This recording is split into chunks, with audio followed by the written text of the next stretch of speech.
Hello, my name is Doris, and I'm 35 years old. 6 years ago, I married my husband, Mason, who is 3 years older than me. My life took a drastic turn when my beloved father passed away after battling an illness, leaving behind a significant inheritance. I chose to invest this inheritance in a new house that I treasure deeply. The comforting scent of fresh wood fills the space, and I often find myself imagining how proud my father would be to see it. Before he passed, my father lived alone in our old family home, just a 10-minute walk from our apartment. After my mother died, I moved out a few years later, and shortly after that, my father suffered a fall and didn't recover. With the inheritance, I made the tough decision to demolish our old house and build a new one in its place. I believe that although the physical structure of the old house is gone, the joyful memories we created there will always remain in our hearts. Mason often quoted my father about the importance of building a new home as a symbol of a fresh start. At first, I thought he was simply trying to comfort me, but soon I realized that his intentions were not so innocent. One evening, Mason abruptly asked me to complete and submit divorce papers. Confused, I pressed him for clarification, and he bluntly stated that we were getting a divorce and that the new house, built with my father's inheritance, was meant for his mistress with whom he planned to live. I was stunned by this revelation. Mason confessed to having an affair for about 9 months, describing his mistress as charming and kind, someone who genuinely loved him, a stark contrast to how he portrayed our relationship. He claimed that coming home to me was always unpleasant and declared his intention to take the house as alimony, insisting that our childless 6-year marriage had no further benefits for him. In my distress, I sought comfort from Mason, but he only blamed me for his actions, asserting that my demeanor had pushed him into the arms of another. In a final act of cruelty, he handed me an envelope containing $12,000, calling it my alimony, and told me to be grateful as he planned to take the new house for himself. Overwhelmed by his betrayal but maintaining my composure, I returned the envelope, refusing the money. The house, once envisioned as a sanctuary filled with memories and love, had become the backdrop for a heart-wrenching revelation. I agreed to the divorce, stating firmly, "If you don't love me anymore, there's no point in us staying married. I don't need the money." Mason looked surprised by how readily I accepted the end of our marriage. With a nod, he warned, "Well, if you say so, just don't ask for it back later." Within a few days, he had packed his belongings and left, taking the keys to our newly built house with him. However, shortly after moving out, Mason frantically called me, his voice tense with panic. "What did you do?" "The police showed up at the house talking about warrants and charges of trespassing." "What's going on?" According to him, the police had barged in while he was with his mistress, demanding to know if they understood the legality of their actions. "We're here because you entered this house with a stolen key, which constitutes both theft and trespassing. Do you understand that?" The officers explained. Mason, shocked and confused, turned to his mistress, who looked equally bewildered. "Isn't this your house? You said you wanted to show me," she murmured. "Be quiet and stay out of this," he snapped, just as one of the officers interjected. "Sorry to disrupt, but we need to handle this at the station." Caught between the police and his mistress, Mason called me in desperation. "Why is this happening all of a sudden? What did you do?" "I haven't done much," I replied calmly. "I simply reported that my house keys were stolen and that strangers were in my home. It's only natural to call the police." I had already filed the divorce papers and reverted to my maiden name Doris before reporting the situation. "This is my house," I continued, staying firm. "Didn't you agree to give it to us as alimony?" he argued. "I never agreed to that," I countered. "It's convenient for you to twist things to fit your narrative. Are you joking? How can you think that house is yours? I'm the one on the house contract. I paid for it with my inheritance from my father. I own the land too." "But your father said it was for us," Mason protested weakly. "That was when you were my husband. Now we're divorced and practically strangers. Why would you think it's your land?" I replied sharply. My father had wisely transferred the land rights to me when he felt ill to prevent any complications if something happened to him. Perhaps he foresaw something like this, which might explain why he advised demolishing the old house and building a new one. It was becoming increasingly clear to me that money and property could easily become sources of contention. When I agreed to the divorce, Mason's usually calm demeanor suddenly made sense to me. "So you planned this all along?" I realized. He defensively replied, "I did nothing wrong. You've misunderstood everything from the start." It was almost comical to see him so clueless, thinking he would be happy with his mistress. Stop being ridiculous, I retorted. You blame me for the affair, the divorce, and losing the house. How does it feel now, caught between your girlfriend and the police? Mason could only groan in response, clearly uncomfortable with how things were unfolding. Hating me is misguided, I continued. This mess is entirely your doing. Ever heard of you reap what you sow? This is what you deserve. At that moment, his anger erupted, and he began shouting accusations over the phone. Suddenly, his voice was interrupted. Excuse me, are you Mr. Gold's ex-wife? He's causing a disturbance at your house. Could we have a word, please? A police officer had taken over the call. I took a moment to explain the situation to the officer, who sympathized with my predicament. Later, Mason and his mistress were taken to the police station. Mason insisted that the house was a gift from me and claimed it wasn't a case of trespassing. His mistress, genuinely surprised, stated she had no idea they were trespassing. Mason tried to support his claims with so-called evidence at the station, but ultimately, the mistress's statement was deemed credible, and she was released with just a warning. Mason, however, was found guilty of theft and trespassing and received a fine. The issue then arose that Mason had named me as his guarantor upon his release, likely because he didn't want his strict parents to find out. The officer, clearly exasperated, relayed this information to me.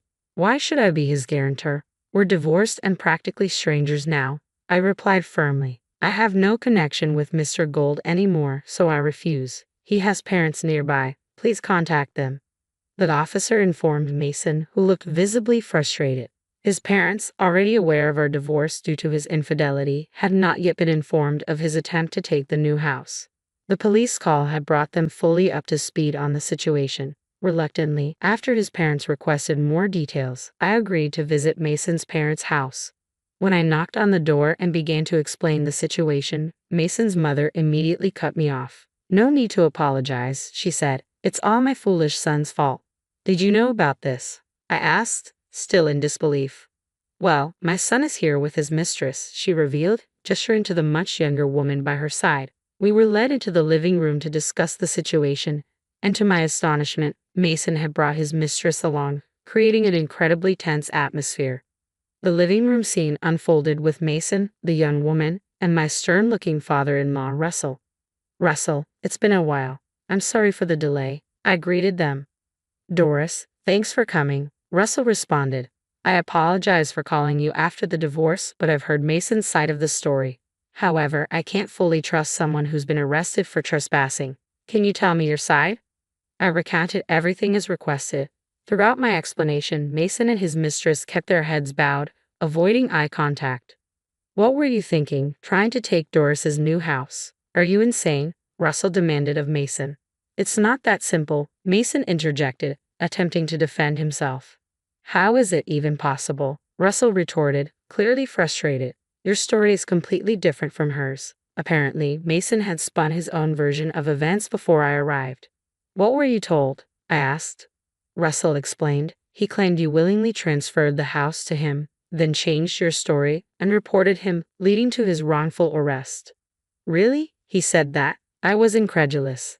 It's true that when we discussed the house, I didn't object, but that doesn't mean I agreed to transfer ownership.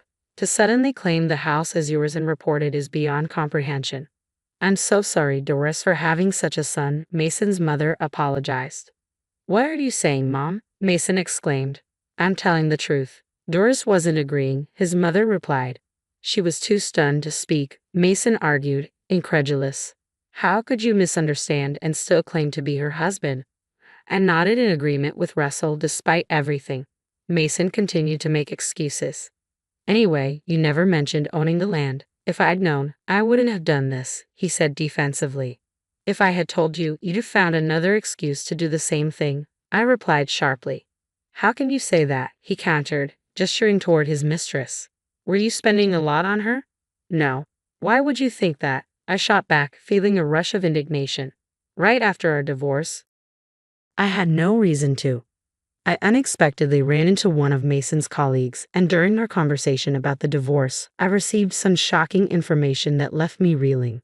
Mason's colleague looked uncomfortable as we spoke. No offense, but I thought this might happen. the colleague mentioned, and I asked, "What do you mean?" After a moment of hesitation, the colleague finally spilled the details that I should have known sooner. I hadn't been aware of the full extent of Mason's actions until this conversation. He had been openly bragging about his mistress, a woman 15 years his junior, lavishing her with expensive bags and jewelry. He even boasted about his plans, sharing that he intended to divorce me to marry her, capitalizing on her recent inheritance from her deceased father to build a new house. He said, "Once the house is built, I'll divorce Doris and claim it, no matter the opposition. Then my young wife and I will live in that big house," the colleague recounted. It seemed the house built with my father's inheritance wasn't just a home but a grand gesture intended for his proposal to her. Furious, I confronted Mason. "I've heard everything. Do you still insist you did nothing wrong?" My frustration was evident. Mason, visibly flustered, tried to justify his actions. "Well, yes, I bought her gifts. So what? I used my own money and gave Doris her living expenses. She's not my destined partner. This woman is. I brought her here today to announce our marriage." His parents, who were present during this shocking confession, reacted with disbelief. But the most astonishing response came from the mistress herself. "Mary, did I ever say we were even dating?" she declared. "What do you mean?" Mason asked, bewildered. "Exactly that," she replied firmly. "I'm not in a relationship with him. I only approached him for a sugar daddy arrangement. I told you from the start that I was looking for someone for that, and even married men were acceptable. You agreed to it initially, but now what are you talking about? That's creepy." Mason went pale, stunned by her revelation. At that point, I asked her, "So why did you come here with him today?" The mistress explained, "I came to ask for more time to pay the alimony. I knew he was married, so it was clearly an affair, and while I was prepared to pay the alimony, I was still just a student." "How old are you?" Russell, Mason's father, interjected, looking bewildered. "I lost my parents early and have been engaging in sugar dating to pay for college. I sold all the gifts for living expenses," she confessed. This revelation left the room in stunned silence as everyone grappled with the depth of deception and the unexpected turn of events. As the discussion continued, the mistress clarified her financial situation. "I just secured a job and can start paying alimony from my salary," she explained. "So you came here to ask me to wait for the alimony?" I asked. "Yes, that's right," she confirmed. Mason, who had been quietly listening, suddenly erupted in anger. "Didn't you hear her? She never intended to marry or even date you. That's separate from the alimony you owe," I pointed out, trying to redirect the conversation back to the pressing issue. "What about the house you said you wanted?" Mason challenged the mistress. "I meant I'd want a house someday when I marry. It wasn't about marrying you," she replied, clarifying her intentions. Mason exclaimed in disbelief. "I was taken to that house thinking it was yours. Then the police came, and I learned it was your wife's." The mistress bowed deeply to me, acknowledging her respect and recognizing that all this confusion stemmed from Mason's misunderstandings. "All right," I said, seeing an opportunity to resolve at least one issue. "If you promise to pay the alimony properly, I'll wait for the payment, but promise me no more sugar dating. It might not end well next time." "I promise I'll never do it again," she said earnestly, then turned to Mason. "I'll address the financial aspects of our separation. Expect a claim for alimony from me without delay." "Alimony? What are you talking about?" Mason asked, bewildered and clearly not expecting to pay alimony himself. "You said you didn't need alimony when you returned the money," I reminded him. "I gave you $122,000, and now you're asking for more? That's not what we agreed on." Mason protested. "I don't recall any agreement," I replied. "You returned the $122,000 I gave you, saying you didn't need it. What I meant was that I didn't need such a trivial amount for alimony.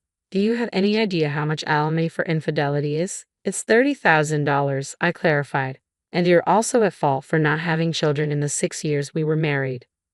Suddenly, Mason accused, changing the subject. At that moment, a loud slap echoed through the room. "What are you doing, Mason?" someone asked as he held his cheek, clearly stunned by the impact. "Are you serious? Do you think her inability to have children is her fault?" I asked, incredulous at his audacity. "Enough with the jokes, Dad," Mason's father interrupted, turning to him. "Don't tell me you're blaming Doris for your affair too." "Well, that's how it is," Mason said defiantly. "I should have never married her. It feels like fraud," Mason lamented. How could you think that? I challenged him. Your parents wanted grandchildren. If she couldn't get pregnant, they thought it was better to split up. That's why I chose her, he replied, defensively. If you truly believe that, Mason's father, Russell, said, visibly disappointed, then we must have raised you wrong. It took your mother 8 years to conceive you. Mason's mother, Deborah, had endured 8 long years of intense fertility treatments before Mason was born. The strain and heartache of watching others easily start families while she struggled were immense. Now, as she listened to the unfolding drama, tears streamed down her cheeks, a silent witness to the pain revived by her son's actions. Russell, deeply disappointed, finally said, "Leave this house now." Mason, clearly bewildered, asked, "Why?" "You're my long-awaited son, but I can't bear to look at you right now," Russell responded, sadness heavy in his voice. "Don't come back until you truly understand your mistakes." "But where should I go?" Mason asked, desperation creeping into his voice. "Back to our apartment," I interjected. "That apartment has already been canceled. With the new house, there was no need to keep it," I continued. "I canceled it right after reporting it to the police. You have no place to return to." Mason was visibly shaken, realizing he had nowhere to go. Frustrated, he turned his blame toward his mistress. "It's your fault. All the money is spent, and now you say you never intended to marry me. It's fraud." She remained calm and replied, "I was clear about it being a sugar relationship from the start. I never asked for money or gifts. If you want to sue, go ahead. But I have proof of our arrangement. And don't forget the alimony." Seeing Mason flustered, I chimed in. "Wait, please wait," he stammered, but I ignored his plea. I contacted his parents to inform them of the situation and then left their house. Later, I hired a lawyer and sent a demand letter for the alimony, making sure it wasn't sent to his parents' house since Mason no longer lived there. "Why is it being sent here?" the receptionist at Mason's workplace asked, puzzled as she looked at the letter. "It's possible to send such documents to both residential and employment addresses," I explained. "Is this what this is about?" she inquired, noticing Mason's pale, shaken demeanor. "Yes," I confirmed. "I just told the truth. No one asked me to keep quiet. It's his own doing." The arrival of the demand letter at Mason's workplace quickly spread news of his actions, including his involvement in sugar dating. This revelation sparked a wider discussion among his colleagues, casting a shadow over his professional reputation.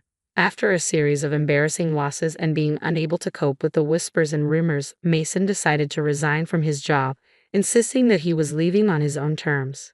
His difficulties didn't stop there. He sought out free legal advice, convinced that he was a victim of marriage fraud. However, the legal advisor was not encouraging. "We've seen cases like yours, but based on the evidence you've provided, this isn't considered fraud," the advisor explained. "You initially agreed to a sugar relationship. If you developed feelings later on, that was on your part alone. You can sue if you wish, but it's likely just a waste of money." Heeding the advice, Mason chose not to file the lawsuit, feeling defeated. Later, he confided in me, regretting his past actions. "I don't know what I was thinking. I didn't realize how significant you were even after 6 years together. I promise I'll make you happy this time and won't let myself be distracted by others," he pleaded earnestly. However, his plea didn't move me. My decision was firm. "I refuse," I replied sharply. "Why, after all this begging?" he persisted. Over those 6 years, I had come to recognize that Mason was not a good person. He blamed everything on me, tried to take what was mine, and then shamelessly returned after losing everything, expecting reconciliation. "What benefit would there be for me to reunite with someone so selfish?" I questioned. Mason protested. "You don't have to put it that way. You once said the same things to me." Nonetheless, I remained resolute. "Never contact me again," I stated firmly, aware of his current predicament. I then hung up, deleted all his contact information, and changed my phone number. A few days later, an unexpected incident occurred. "Your ex-husband came to the house the other day," one of the neighbors informed me. "We had to chase him away after he caused a disturbance." What was he thinking? I wondered aloud, shocked. The neighborhood ladies, familiar with the situation, had even pretended to call the police to scare him off. Since then, I hadn't seen him and was unsure of his whereabouts or his current situation, but I was confident he wasn't leading a happy life.